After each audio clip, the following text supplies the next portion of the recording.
Hello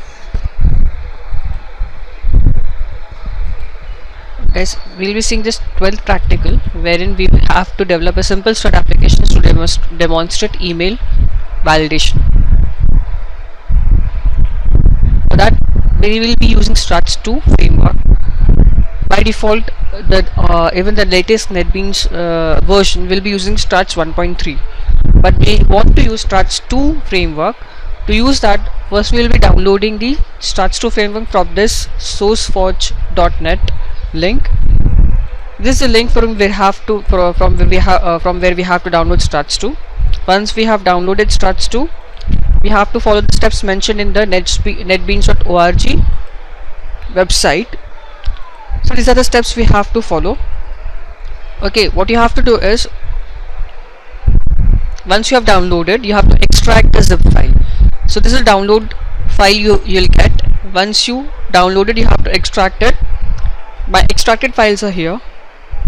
These are the 3 files which will be used to install Struts 2 framework as a plugin to NetBeans. So what you have to do is open your NetBeans.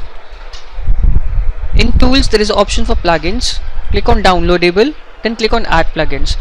Select all these 3 by pressing the control button. Open. Okay, once you open, since I have already installed, it is showing me Xwork support are already installed. Okay, so this is the thing you have to do. Once you add it, plugins are added, select all of the 3: Strut support, Xwork support and Struts 2 library. No need, there will be only 3, no need of, if there are 4, then select all the 4. If 3, not an issue, and click on install. Once you install and installation is completed, it will ask to restart the IDE. It will be done. Okay, so once you have installed the Struts 2, next step is you'll have to start with the coding part in the NetBeans. So first thing you have to do is, I'll close this.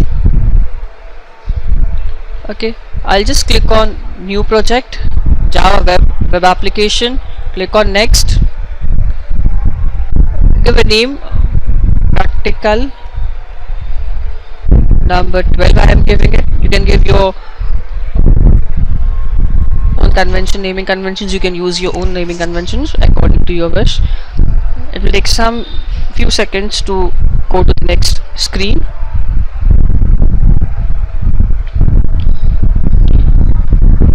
Here you will be finding the Struts 2. See, there are, by default previously there was only one version of the framework, that was Struts 1.3, but we wanted Struts 2. So first we install the Struts 2 framework plugin, and then we will be using this Struts 2. One more important thing you have to do is you have to deselect this create example page, otherwise one more default hello world example, so Strut will be created, Strut example will be created, so we don't want that. Click on finish.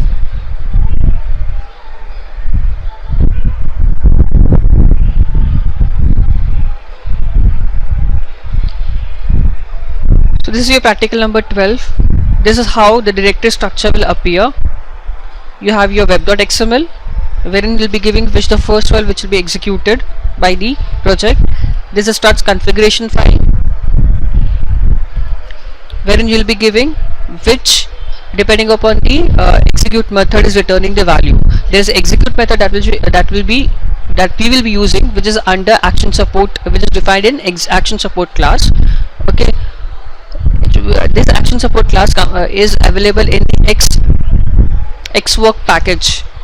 Okay, so when we go into libraries, you can see there is Xwork core 2.3.1.5.3. okay, within this you can find there are so many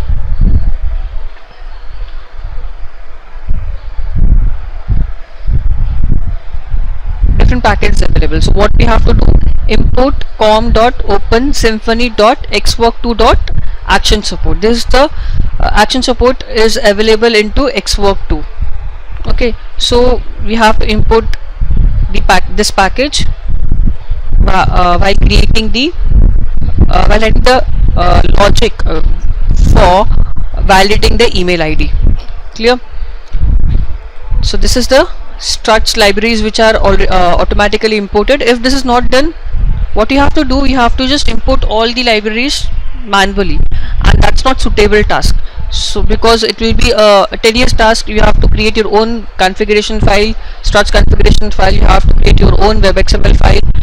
So that becomes a tedious task. So the best approach is to first install the struts to framework and then move ahead. So we have index.html. What we'll be doing, we don't want HTML file. So we want, instead we'll be dealing with only JSP files. So I'm just deleting it. I don't want this index.html. I'll right click again, click on new, I'll take JSP and name this as index. So this is my index.jsp page which will be appearing. I'll be using a taglib.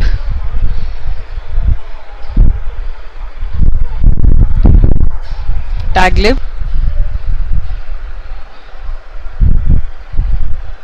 prefix is equal to s.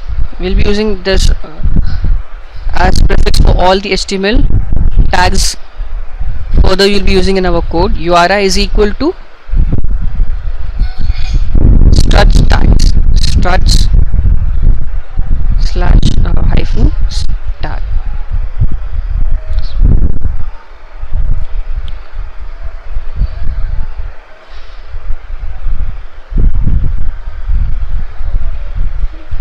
There is something missing.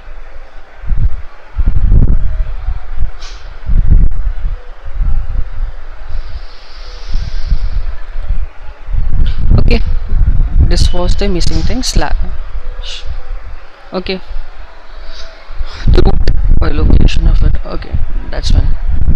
We'll give the code is already available. I'll change the title. I can say email validator using struts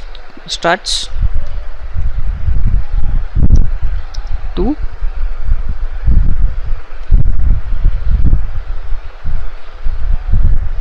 I don't want this hello world to be written. Okay, and we'll have a form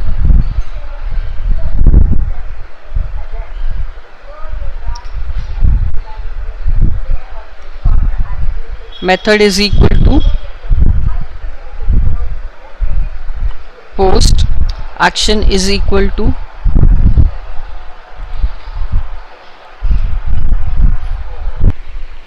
okay, and we'll give action is equal to check. We'll give, this is the name of the actually we'll give this this will be taking it as the struts action name. Okay, so this should be matching with the action attribute in the struts configuration file. So the struts action name should also be check.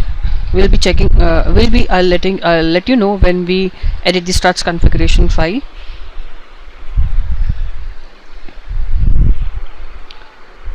So we need one text field,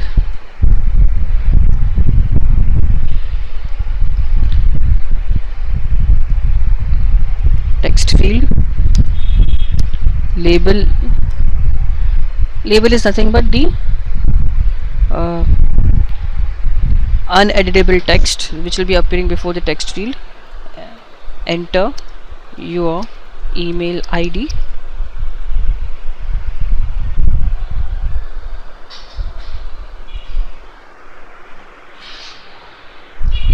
and we'll give a name to this text field also, that is text is name is equal to my email.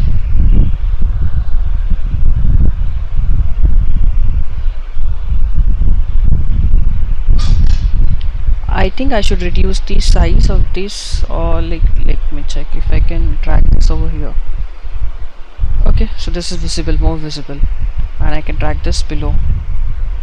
Is it? Okay, this is more good. Okay, so we have the text field, and one thing we require is submit button. So I'll just take, so this is the benefit of using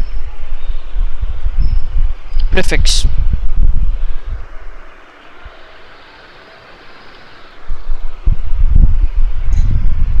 is somewhat, it makes us a task some more easy. And we have to give a property value to the also. So we'll give a value to this in index.jsp property, value to this index.jsp file with the help of property tag. So property value is equal to error. So if what you're trying to do is, okay, like if you're entering the wrong email ID, then you're returning back to this index.html, or sorry, index.jsp file, and where it will ask you to re-enter the email ID. Okay, and it will be setting, we'll be changing it to please enter. If when we are returning back, you'll be changing some text. Okay, we'll check it afterwards. So what we are planning is, if you enter wrong email ID, you'll be coming back to this index.jsp. That is the thing we are going to do. Clear? Once index.jsp file is added, so this is, we can say, error, this error file, or we can say when there is an error in the email ID, you'll be returning back to this index file. And if you have entered a correct email ID and it is validated, so we'll have a success.jsp, wherein we'll be just printing. I'm just giving congratulations, email ID is valid. Okay, and we'll just display a message that your email ID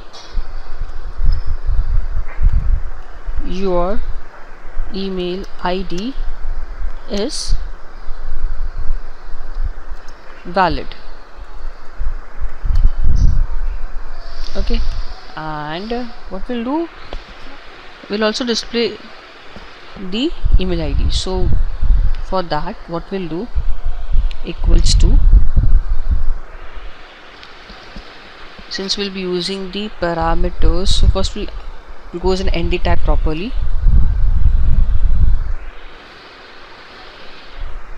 Okay, you'll be ending it with the exclamation. Within this, what we have to do is, this will be, the value will be request dot get parameter. Okay, parameter of what? Parameter of the text field email. Request.get parameter, whatever entered into the text field, my email in the index.jsp will be displayed here. So whatever entered into that text field will be displayed. Your email ID is so and so. Your email ID is valid. So, and your email ID will be displayed. So this is what that will be displayed when your email is verified properly. That means you have entered a correct email ID. Next thing we'll be doing is we'll be updating our configuration, struts configuration file. So we'll just open this struts.xml. What we have to do, we have to specify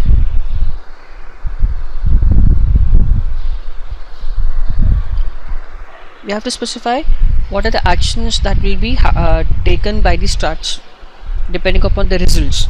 Okay, so we'll have to add few lines into this. Okay, so I'll say action name is equal to check. See, this should be same what you have given in index.jsp. Method is equal to post, action is equal to check. So it will come to this struts file. It will not directly call the validate.java, which has the logic for. Okay, and hence it will be calling validate.java through struts. Action name is equal to check and class is equal to validate.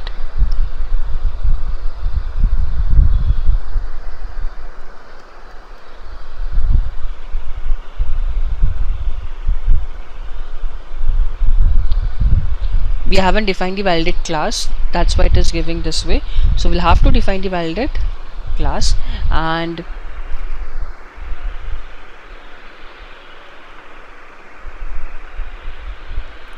So if result name is equal to error, then what we have to do is we have to go back to index.jsp. Okay, and if the result returned is equal to success,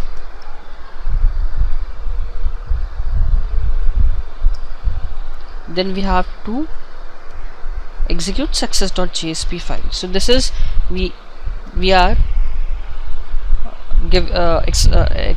that is we are configuring in the struts.xml file. Okay, depending upon the value returned by the validate java file, okay, it will be calling respective JSP files. So this is more than enough for the struts.configuration file. Okay, once struts.configuration file is done, the next thing we have to do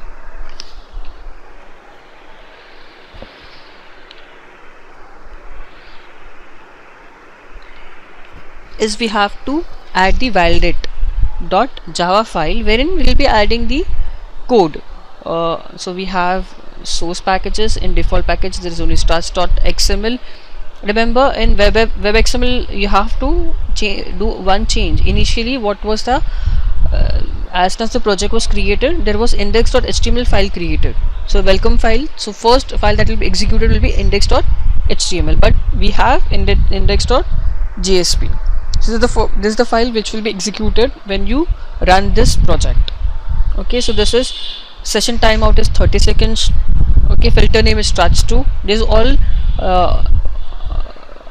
automatically generated. There is no need to enter manually. But if you're adding the jar file at the time of writing the code and not you have not installed the plugin struts2, you have to do it manually, and it is very tedious to do it that way. So it's the best practice is, as I said before, you have to install the struts2 plugin prior starting to the to perform this practical.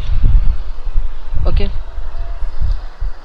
I have to add a validate java class. So I'll just give a name validate. I'll right click, so I'll just show it again. I just right click source packages, new, and java class. I name this as validate. Okay, now it extends action support class.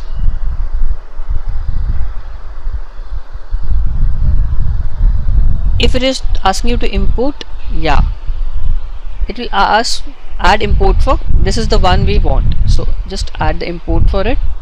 Okay, it will now we have to define two string variables. String my email ID, you can first make it error, anyways it is not an issue. Public string my email.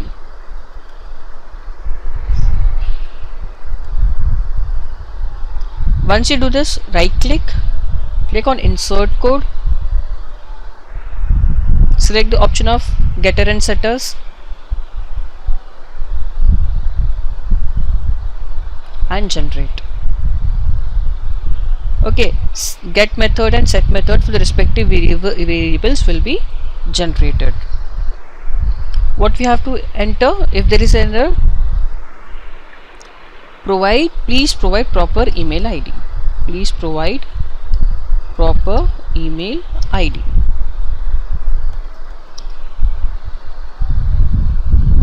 Same way we'll write it here. Set error, please provide proper email ID.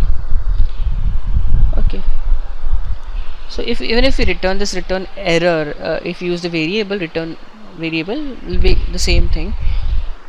So we'll try, once we execute it, we'll try both the way. Initially we'll keep it as it is and return my email, and this there is no need to do any changes into this.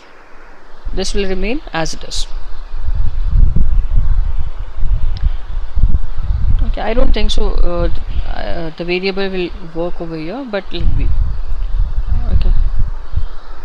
Once this is done, you have to define the execute method, the, which is in action support class, which you have extended just now.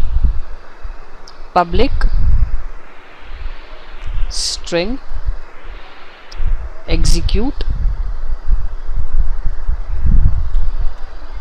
As soon as you write this, okay, so it will be asking you to write the add the override notation, because why override? Execute is the method available inside the action support class, so we have done inheritance. It is the method available in action support class. It's not the method of validate class. We are overriding the definition of execute method. Now this will give you an error because we have given the return type as string. So until we complete the logic, okay, this error will be there. So we can say if my email equals to null, or my email dot equals blank, or my email dot index of at the rate. So what we are trying to see, okay, where is the index of will return the index value of that particular character in the my email, whatever the contents of the my email, whatever the value entered into the text box. So okay, so it will search. If it is equal to -1, that means index of returns -1 if it is not able to find that character in that particular string. So if there is no @ inside the email, obviously that is not a valid email ID. So that is the validation we are doing over here.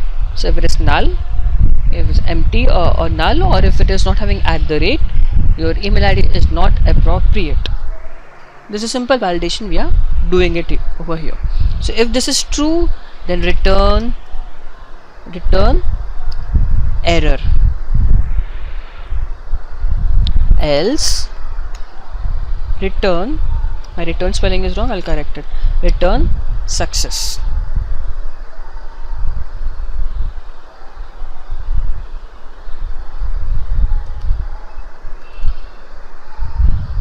So this is how the whole thing goes. So depending upon the email ID provided, it will be returning error or success. If it is error, then Struts will call the index.jsp again, and it will set the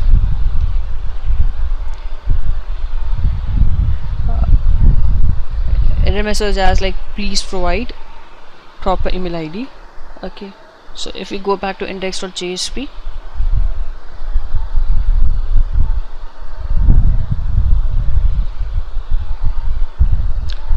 so I think so we are done with all these steps required for this practical. Okay, we have validate.java, we have struts.xml configured properly. Now the last thing we have to do is right click, clean and build.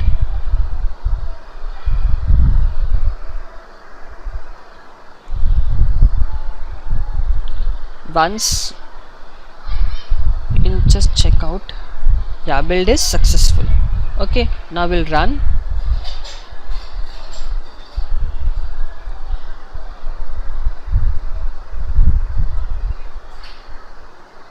We'll just build again. I think so there are some errors. Okay, now we'll run. Name, okay, I had the hash practical hash 12, and when I've changed it to, I've just renamed it, but renaming will not make any help, will not give will not resolve the issues, because all the inbuilt, it has taken hash as the project name. So we have to be careful while giving the name of the project also, that we cannot include special characters like hash into the project name. It will not allow you to deploy the application. What was the issue we were facing is it was not getting deployed. What was the error? See, this was the error, that illegal character hash in the name practical 12. So that's the reason it was unable to go ahead, and the web application was not getting deployed on the Glassfish server. So what I did, I again created one more project, and I have just copied and pasted everything from this file to here. Okay, I've just copied, like I took index on success.jsp, copy, and I had pasted it directly into web pages. Okay, so I don't want now index1.jsp. okay, so this is, and I've taken the struts configuration, I just copied this and pasted it into this struts.xml configuration file. Okay, I just pasted it. And what is the change I have done? Only in index.jsp. What we have to do, and one more thing, there's no need to include that exclamation mark which I have included at the end. Okay, that's not required.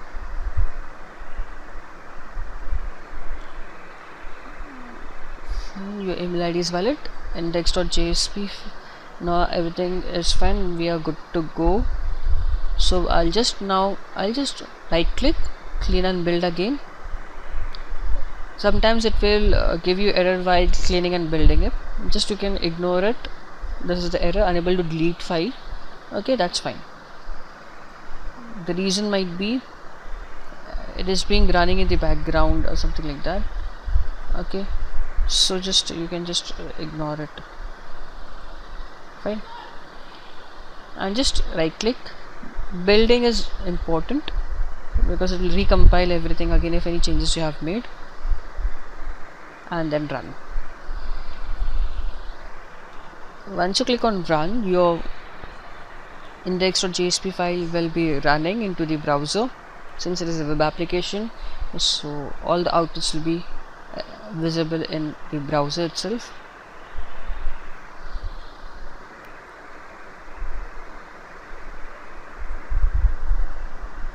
It is taking some time, let's wait. Okay, so this is how it will appear.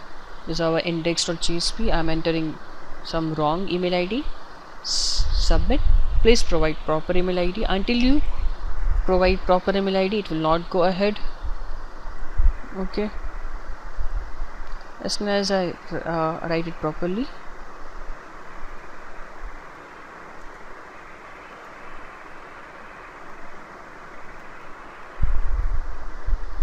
submit, your email ID is valid.